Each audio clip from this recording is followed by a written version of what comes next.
और नारनौल में अवैध जमीन को आपको बता दें वैध जमीन दिखाकर बेच दिया गया था। ये मामला सामने आया था। इस मामले में अब जेई और 2 प्रॉपर्टी डीलर को एंटी करप्शन ब्यूरो की टीम ने पकड़ लिया है।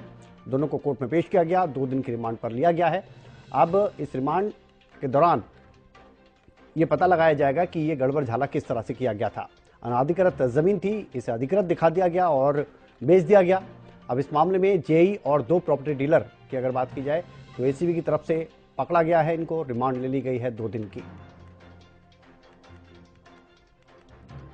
एंटी करप्शन ब्यूरो की टीम लगातार आपको बता दें कार्रवाई करती नजर आ रही है भ्रष्टाचार के खिलाफ। और इसी कड़ी में यह जो मामला सामने आया था जिसमें अवैध जमीन को वैध दिखाकर बेच दिया गया था, अब इस मामले में कार्रवाई की गई है। जेई और साथ ही आपको बता दें 2 property dealer anti corruption bureau की टीम ने पकड़े और दोनों को कोर्ट में पेश किया गया। 2 दिन की रिमांड पर इनको ले लिया गया है। अब रिमांड के दौरान ये इनसे पूछा जाएगा कि किस तरह से इन्होंने ये गड़बड़ झाला किया, किस तरह से इन्होंने जमीन जो है अवैध जमीन को वैध दिखाया और उसे बेच भी दिया। नारनौल से ये पूरा मामला सामने आया और भ्रष्टाचार के खिलाफ लगातार एंटी करप्शन ब्यूरो की टीम एक्शन में नजर आ रही है। अक्षय यादव हमारे साथ जुड़ गए। अक्षय, अब तक कुछ जानकारी सामने आई किस तरह से इन्होंने ये पूरा गड़बड़ झाला किया? बिल्कुल विनय, ये पूरा मामला नारनौल नगर परिषद का है, जहां पर जो एंटी करप्शन ब्यूरो है उसकी टीम पहुंचती है और जेई है उसको गिरफ्तार किया जाता है। उसके बाद जो 2 प्रॉपर्टी डीलर है उन तक भी जो एंटी करप्शन ब्यूरो की टीम पहुंचती है, उनको भी गिरफ्तार किया जाता है, पूछताछ की जाती है।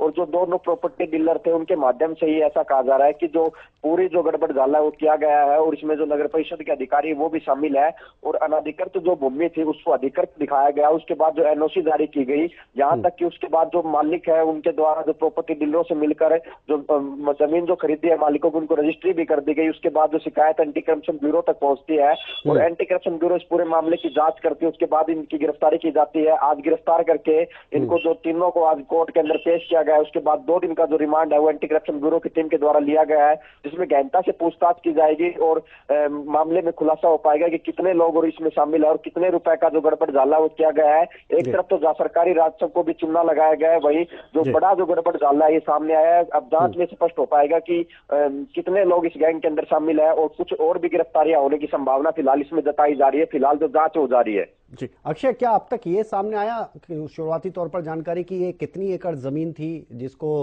वैध बताकर इसको बेच दिया गया? बिल्कुल, जो टीम है उसके पास जिस कंप्लेंट मिली थी उसकी भी जांच की जा रही है। साथ में जो अलग अलग जो एनओसी जारी है उनका भी रिकॉर्ड खंगाल रही है। फिलहाल टीम के द्वारा ये जानकारी नहीं दी गई है अभी कितनी जमीन की जांच वो कर रही है, क्योंकि पीछे तक का रिकॉर्ड अब खंगाला जाएगा कि इस तरह का जो एक शिकायत, इसके अलावा कितनी और शिकायतों का भी गड़बड़ झाला किया गया है। तो सभी की जांच अब एंटी करप्शन ब्यूरो के द्वारा की जाएगी और लंबी जो पूछताछ वो की जाएगी। 2 दिन का रिमांड लिया गया है और शायद जो टीम है तीनों को लेकर गुरुग्राम जाए और गुरुग्राम के अंदर जो इनका ऑफिस है वहीं पर जाकर पूछताछ करे। उसके बाद पूरा खुलासा हो पाएगा कि कितनी जमीन ऐसी थी जो अनाधिकृत थी, उसको अधिकृत करके और जो मोटा रकम पे उसको बेचा गया है। जी चलिए, बहुत शुक्रिया इस तमाम जानकारी के लिए अक्षय आपका। तो आपको बता दें कि अब जांच चल रही है और अब रिकॉर्ड्स खंगाले जाएंगे, पुराने रिकॉर्ड भी खंगाले जाएंगे, कब से ये चल रहा था खेल पूरा, ये बात भी सामने आएगी।